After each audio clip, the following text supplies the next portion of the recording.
Selamat pagi, salam sejahtera. Terima kasih karena menonton channel Nazilin Unity. Pagi ini saya nak menyangkal dakwaan RPK ataupun Raja Petra Kamarudin berkaitan dakwaan beliau yang mengatakan ataupun paparan daripada Facebook page beliau yang menulis, poster ini menulis kononnya Pakatan Harapan BN, kerjasama Pakatan Harapan dan BN adalah kerajaan pintu belakang istana. Saya nak sanggah perkara ini dalam ulasan ini. Sebelum itu, Anda tekan dulu butang subscribe untuk mendapatkan isu-isu terkini daripada channel saya dan habiskan ulasan ini supaya kamu tahu mengapa saya tak setuju dengan apa yang dikatakan oleh RPK ini yang menulis kononnya Pakatan Harapan Barisan Nasional adalah kerajaan pintu belakang istana. Saya tak setuju, bahkan saya mengecam tindakan dan poster yang dipaparkan oleh RPK ini kerana ianya telah pun menulis tentang istana. Saya fikir ini satu bentuk secara halus, bentuk kederhakaan yang baru yang mungkin akan menyinggung perasaan istana negara. Saudara-saudara sekalian, di dalam paparan video ataupun paparan di dalam di dalam poster page Raja Petra Kamarudin Malaysia Today ini, ada seorang menulis, kata beliau, nak salahkan siapa terjadinya parlimen tergantung selepas PRU 15. Tanpa tertubuhnya kerajaan, bagaimana nak mengurus dan mentadbir negara? Berfikirlah secara rasional, perbaiki mana yang terdapat kelemahan dan terus ke hadapan untuk kesejahteraan rakyat dan kemajuan negara, kata Kamal Salam di dalam komen balas beliau terhadap poster yang dipaparkan oleh Raja Petra Kamarudin ataupun melalui page beliau Malaysia Today tersebut. Saudara-saudara sekalian, pertama sekali, kenapa saya tak setuju dengan apa yang ditulis oleh Raja Petra Kamarudin ini ialah kerana kerajaan perpaduan yang tertubuh sekarang ini bukannya ditubuhkan oleh ahli-ahli parlimen mengikut suka hati mereka. Ianya ialah titah daripada ke bawah duli yang maha mulia yang di Pertuan Agong.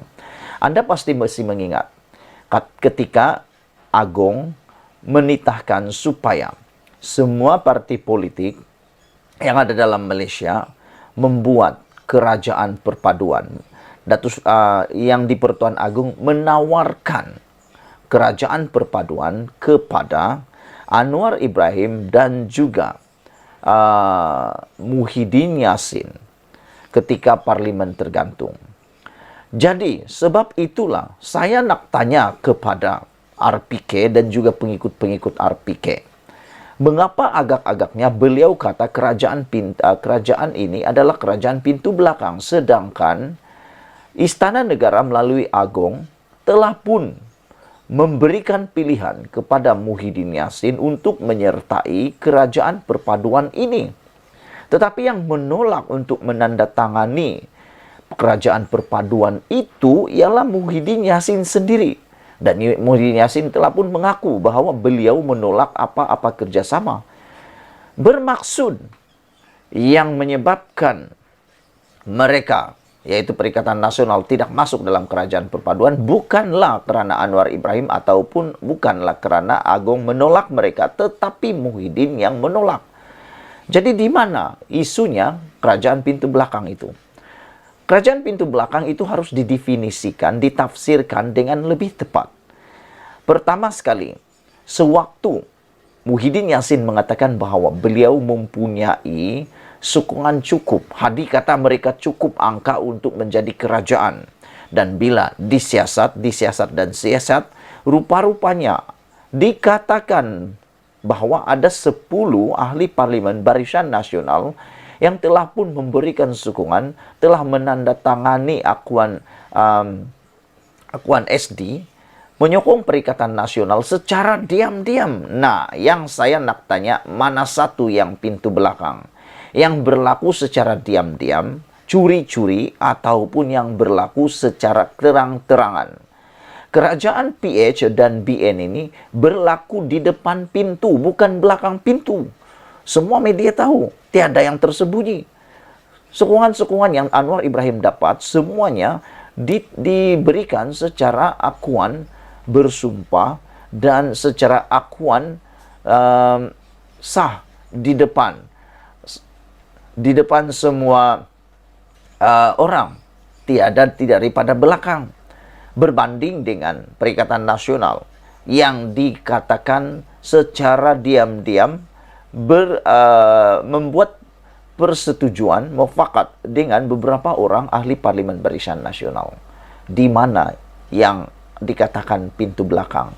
Pakatan Harapan BN ataupun Perikatan Nasional 10 orang yang curi-curi diam-diam itu perlu diperjelaskan. Yang kedua, apakah kalau Perikatan Nasional menjadi kerajaan, bukan Pakatan Harapan yang menjadi kerajaan, apakah itu juga akan disebut kerajaan pintu belakang oleh RPK? Saya kadang-kadang tak tahu apa sebenarnya RPK mahu dengan kerajaan Malaysia ini. Apa yang dia nak sangat pun kita tak tahu. Yang kita nak adalah dia pulang ke Malaysia. Ataupun lebih baik saya cadangkan sajalah, RPK pulang di Malaysia atau tak pulang, buatlah kerajaan baru dengan Mahathir Mohamad. Cipta parti baru dengan Mahathir Mohamad. Kan Tun Mahathir Mohamad pun mengecam Anwar Ibrahim, tak puas hati dengan kerajaan pimpinan Anwar Ibrahim sekarang ini. Jadi apa kata dua-dua yang tak setuju dengan kerajaan Datuk Seri Anwar Ibrahim ini, apa kata mereka bergabung cipta parti baru untuk tumbangkan Anwar Ibrahim.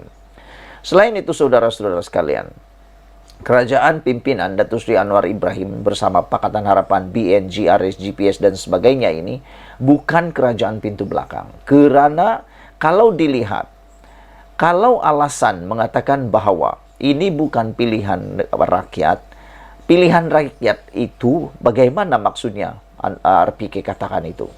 Kerana kalau kita lihat komposisi kerusi dalam parlimen pun memang Pakatan Harapan yang terbanyak, 82 semuanya. Berbanding Perikatan Nasional yang hanya ada 74. Maknanya Pakatan Harapan masih di depan dengan kerusi yang terbanyak. Kecualilah kalau RPK memang setuju dibentuk kerajaan minoriti. Dan apa pula pendapat RPK kalau kerajaan minoriti? Nanti tumbang lagi siapa yang gembira? Ketawa-ketawa. Orang England kot. Orang yang dari England itulah yang ketawa-ketawa. Saya tak sanggup. Saya dah muak dah. Saya dah muak untuk tumbang lagi, dan tumbang lagi. Dan RPK kata dia ada pendedahan. Kita tunggulah nanti apa pendedahan beliau. Saudara-saudara, kalau dilihat pada komposisi pun, memang Pakatan Harapan ialah kerajaan yang gabungan yang paling banyak menerima kerusi atau mempunyai kerusi. Jadi RPK tak boleh cakap sebenarnya yang Pakatan Harapan ini tak boleh jadi kerajaan. Kalau lihat pun pada majoriti kerusi, memang PH yang menang. Memang PH yang menang. Saudara-saudara sekalian, banyaklah komen-komen yang telah diberikan oleh netizen berkaitan isu ini. Ikuti terus dalam ulasan yang kedua selepas ini. Malaysia kita punya, kita jaga sama-sama. Cintai Malaysiaku. Bye-bye.